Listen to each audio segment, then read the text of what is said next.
Welcome to another episode of Quick Tips, where I try and teach you something about, in this case, the endless games in under 5 minutes. So, when you start to engage in fleet battles, you might want to design a fleet that is maximally sturdy and can defeat enemies without losing many ships, because in that case, you won't have to build as many ships, you won't waste as much time building industry, and you won't have to be faced with the tedium of constantly reinforcing your fleets, etc. So, for that aim, I present to you the best way of making unkillable fleets. And all of it revolves around one single upgrade. So this here, the Hyperion Engineer, gives you a perk called Force Field in your ships. And that means that each initial attack made on that ship in the round is completely negated.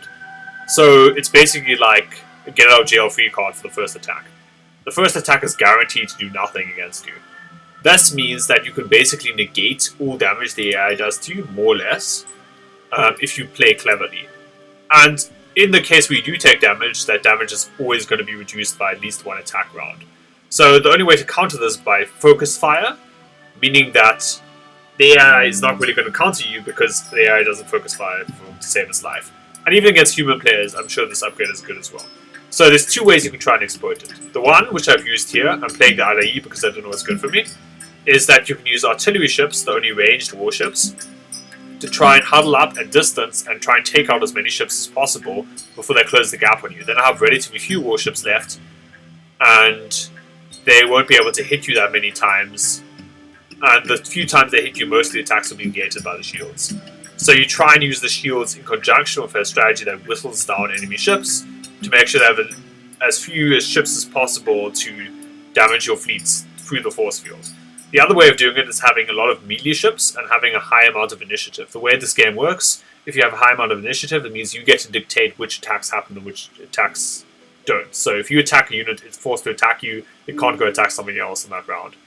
So basically, if you have a ton of shielded with force fields, close range ships, and you have the high initiative scores, you get to attack them first, and you get to choose how the attacks happen. You make sure all attacks happen in one-on-one combat, and that way, exactly zero amount of your ships take damage because each ship procs a force field.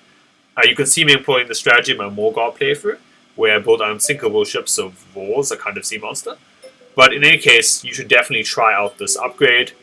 The Hyperion Engineer, you get it, I think, by picking up rare armors for your ships. I'm not quite sure.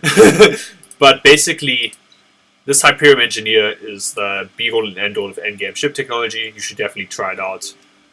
And in doing so, you will be able to construct ships that will probably not die against the endless AI. If you get to that stage of the game, of course. So let me know what you think about this quick format for passing on some of the things I learned during my playthroughs, which you definitely check out on my channel as well. And please like and subscribe if you like this content and you want to see more of it.